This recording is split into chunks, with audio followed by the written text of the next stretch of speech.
Hello and welcome to the last mixtape. My name is Stephen White, and on this week's show we delve into Fontaines D.C, In the Modern World, and a Generation Perdue. But first,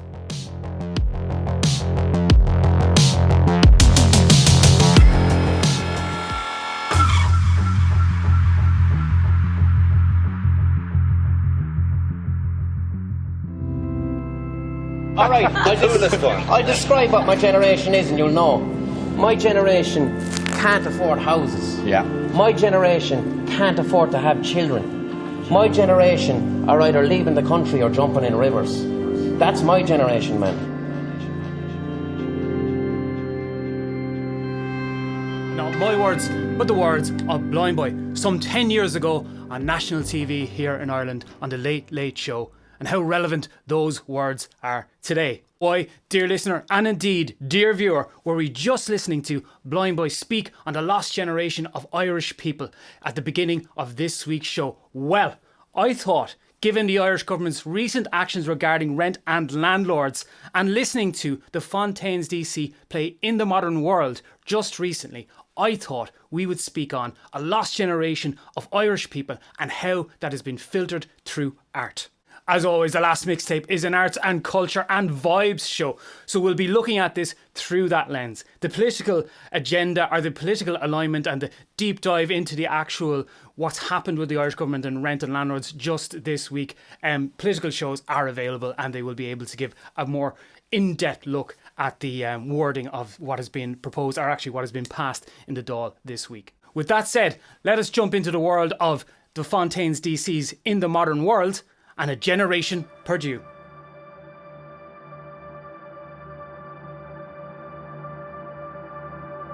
When Blindboy Boat Club spoke on the Late Late Show, surrounded by the sniggers of the host himself, Pat Kenny, and indeed the guests who were also on the couch that night, his words about my generation hit like a reckoning because they were truthful.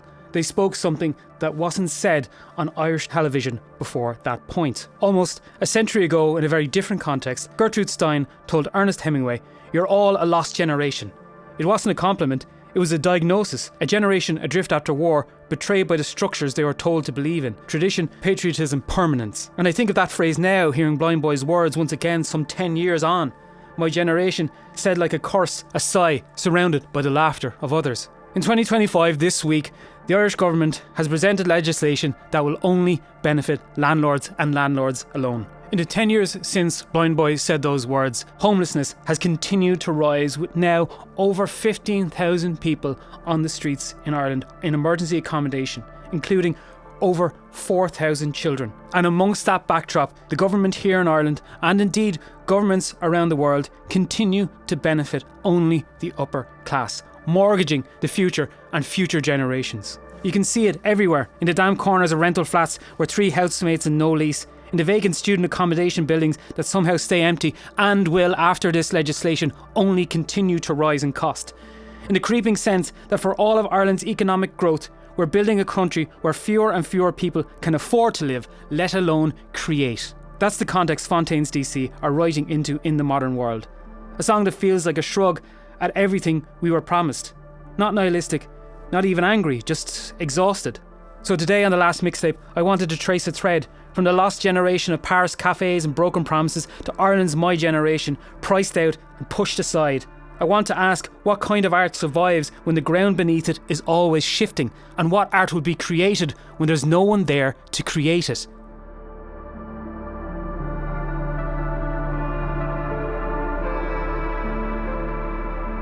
Then, where does In the Modern World and the Fontaines D.C fit into all of this? Well, taken from the Fontaines D.C's most recent and seminal album, Romance, In the Modern World is not a protest song by any means, but much more a meditation on a modern condition. A song in which it delves into repetition by way of existential dread. The song feels more like a mantra, repeated over and over and over above what is at times a sprawling soundscape, but at other times sounds very claustrophobic. Fontaines have always been a band that have kind of captured the Irish condition, and throughout their career, from Doggerel to A Hero's Death to Skinty Fia and to Romance, they've captured it with different colours and different palettes and different sounds. Indeed, when I was listening to Romance for the very first time, In a Modern World was indeed one of those tracks that didn't pass me by, but I kind of went for the more kind of catchier ones like Favourite or Starburster. But the more I listened to it, indeed, only recently I was in my home and I could hear from across the Liffey, the Fontaines were playing the Guinness factories, and I could hear a version of In the Modern World being played and echoing through Dublin, and indeed, as I say, down the Liffey and towards my home. And it was quite beautiful, although I wasn't in direct, I wasn't just seeing it being performed in front of me. It had something to it that it was kind of purveying the streets of Dublin, and in a time where maybe that is needed. As I say, they're not a band that sing protest songs in the traditional sense, but they are a band that protest. Only most recently at Primavera, where they showing the Palestinian flag and following quite a lot of Irish artists in doing so and standing up for the people of Palestine. But they are a band that have always, I felt, captured the condition in a very emotive and real way. Sometimes protest songs lack that bite to it. Sometimes they're kind of abstract to the personal. You need to have a connection with people undergoing these circumstances, undergoing this world. And In the Modern World catches that. It's about feeling lost, feeling existential, feeling, the kind of the feeling that feel alive in the city you despise. This kind of contrasting and juxtaposition of it, maybe, and this is me reading into the lyrics of Green Chatting, and I'm sure he would probably say this is not true, but you can read into art what you like to read into art. And I think there's something to be said about that. There's something beautiful and great about Ireland and Dublin and cities like, I'm from Waterford originally, and cities like Cork and all of that. It is a beautiful place, but it's being made hostile, and it's a place that is making us almost despise it, not the country and not the land or anything like that, but the government and the way that a generation is treated. I feel alive in the city you despise. And you can feel that, like, that there is that juxtaposition of Dublin, and I'm speaking as somebody living in Dublin. I could speak about it from a Waterford perspective, as somebody who grew up during the recession and saw the closing of the Waterford Crystal factory. The kind of the loss of that, the feeling of that the city itself has become a villain almost. The world has become a villain, and I think that's what, for me, is why Modern World captures that Generation Perdue that we were speaking of. But Gertrude Stein speaking about Hemingway and Fitzgerald and Joyce, obviously, people like that, a generation lost after, and that kind of feeling that it is. Of directionlessness and that mantra that is at the heart of In the Modern World really captured me when I heard that, when I heard it being, they weren't playing it to the streets, but when I heard it echoing out, and it stayed with me, and I think that's why this week when the Fine Gael and Fianna Fáil government, but the government, politicians, decided to benefit landlords over a generation of people, and do it so boldly, and do what is basically a snatch and grab, as we stand possibly on the precipice of another recession, and basically, iron fence themselves from any sort of consequences and still make money off people.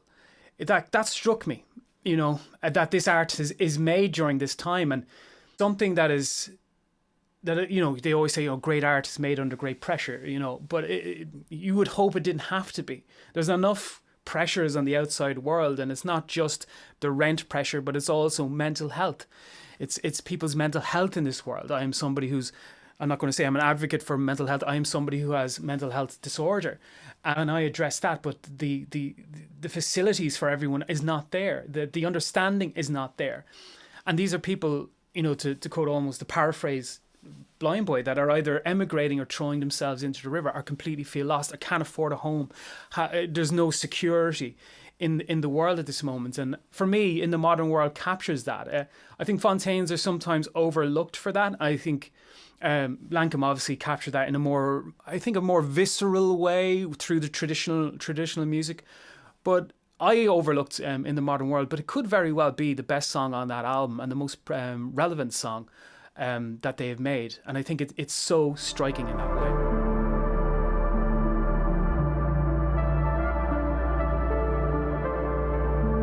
In the world of In the Modern World, Dublin isn't just a setting, it's a ghost. It's both the haunting and the haunted.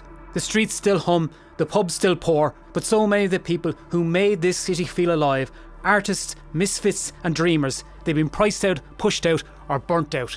A city that stares back at you like a stranger. And in the murk of the confusion, Graham Chatton found a song that would become a compass. In an interview with Mojo magazine, he said, "It was around the time I wrote In the Modern World that I thought, right, that's it. Now I know where we're going.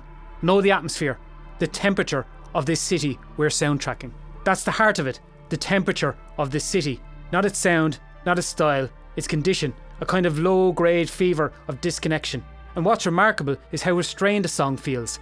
There's no lashing out, no slogans, just a slow, neurotic unravelling, like someone trying to remember why they love this place in the first place. So when we talk about this track as generational, we're not just talking about youth. Indeed, we're not just talking about Dublin. We could be very well talking about London, Liverpool, Manchester, Paris, Barcelona, Lisbon, wherever. We're talking about the ghosts, about absence, about cities we have walked through time and time again, where wandering stories have been weaved by great writers and great artists, and now they will become empty streets with just empty ideas.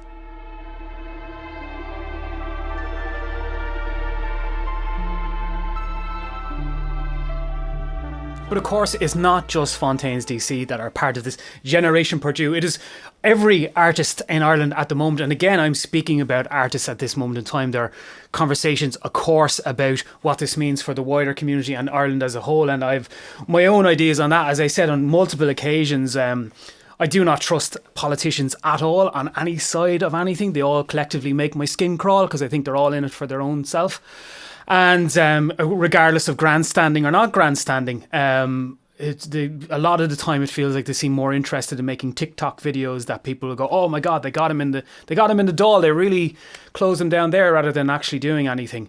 But I will say that what I have seen in certain spheres is entirely correct, and it is something that is a great concern for everyone, and how that impacts or how that is reflected in art. And indeed, the idea of in the modern world being a reflection rather than a protest of what's happening right now. You can see that in songs like by the Murder Capital. I think they are another band that capture that. They're Gigi's Recovery being an album about kind of, as you say, the consequences of that, of Blindboy speaking about those people throwing themselves in a river.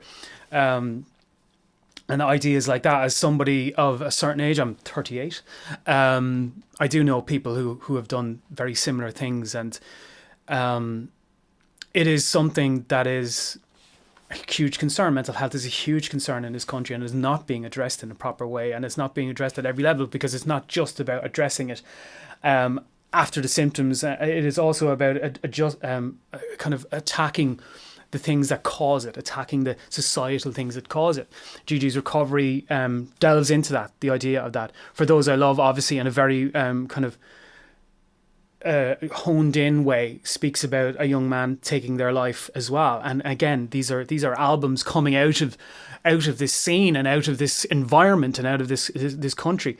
Skinty Fia and as well Kojak's album, especially Delhi Daydreams, speak on that on a level of, in one way, the diaspora of an Irishness moved across, and an Irishness kind of lost, and the idea of like those people who are being emigrated or having to immigrate from Ireland to other countries. I remember during the last recession, I was part of the generation that was told to leave, to go.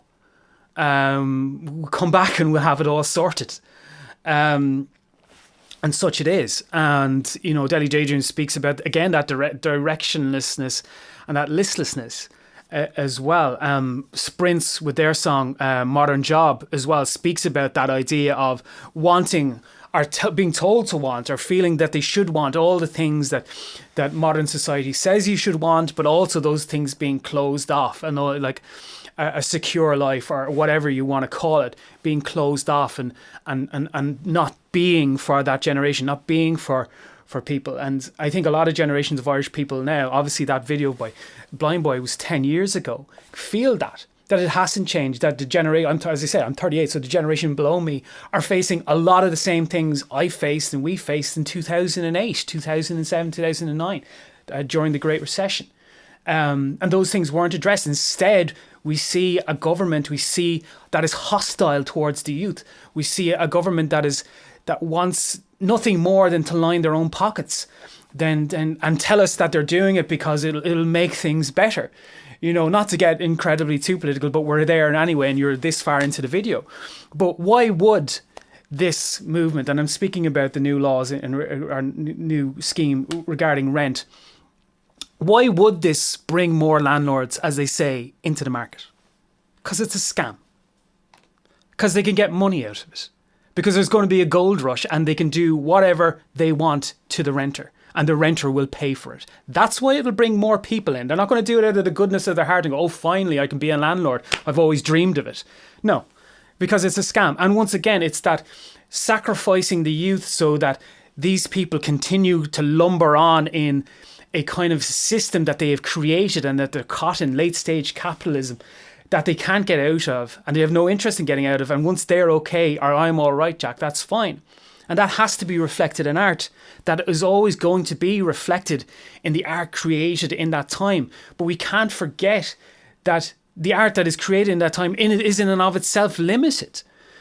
Artists are themselves limited by the time in which to do so, the space in which to do so. If you make people, a country hostile to its own youth, where they want to leave, or they're taking their own lives, or things like that are happening, that is being lost. That is being moved on. That is that Generation Perdue. That is that lost generation, unable to express itself because it's no longer here to express itself. That vitality is gone. And you wonder how long that can continue. I think of the great Gemma Dunleavy, and she made that incredible EP, Up the Flats, and that itself speaks of how modern Ireland cannibalized communities in ways, and got rid of a sense of community in places like in the flats and things like that. And there's people who can speak on that when some of the flats were knocked and those communities were dispersed. It's that kind of lost feeling, and of course it's going to be mirrored in the art that is created. I have no answers, of course, to how any of this is fixed. As I say, this is an arts and culture podcast, and I will talk on this. You might be from another country, you might be from England or America or France or wherever, and you might feel exactly the same. You might feel that the art being created reflects that too, reflects what is happening. And that's the best thing you can do in this circumstance. Is obviously you can protest, obviously you can vote, obviously in these senses, but you can also create art that mirrors this, that speaks on it, that speaks on the world that we live in. It's that expression of the self, that it's expression of the world around you. Sometimes that expression is surreal. Sometimes that expression doesn't always have to be gritty and just you know, a flat retelling of what the world is around us. Sometimes it can take flights of fancy. Sometimes it can be wondrous. And you know, look, these are part of a wider issue. Obviously, I spoke about a couple of weeks ago about Irish folk and Irish music being redefined, and it's speaking to a new experience within Ireland, and that one being one of protest, obviously, regards to the atrocities happening in Palestine and the troubling nature of them. Only this week, but since we recorded, we saw what happened to the flotilla that was sending aid, and obviously to Gaza, and not making it there and being hijacked and on the way. So there is so much happening, and I think that in the modern world, to bring it back kind of to the Fontaines and that song, reflects some of that, because the song doesn't have answers really. As I say, it's not a kind of, and here's what you do, and most great art doesn't. You know, the answer is blowing in the wind, as Bob Dylan says. You know, these things are unknowable, untellable. You know, I think anyone who tells you that they have the answers is probably lying. And art sometimes isn't about answering the things. It's more about asking the question, asking, is this the world we are in? How can we change it? What can we do? And I think that's reflected in this and reflected in that sound. And it's hard to see how that changes, but it's in a very kind of I don't know if you would call it in a good way, but in a way it is being reflected in our art, and we can see it. And it's being reflected in great art. Irish artists are making great art, as I say a couple of weeks ago, that is being heard across the world and across and everywhere. As I say, the Fontaines at Primavera, as you say, and we're going to see artists like Kneecap at Glastonbury and things like that, and they will speak on a lot of these kind of problems. But that Generation Perdue, that lost generation, is very much in play, and it seems going forward that is going to continue.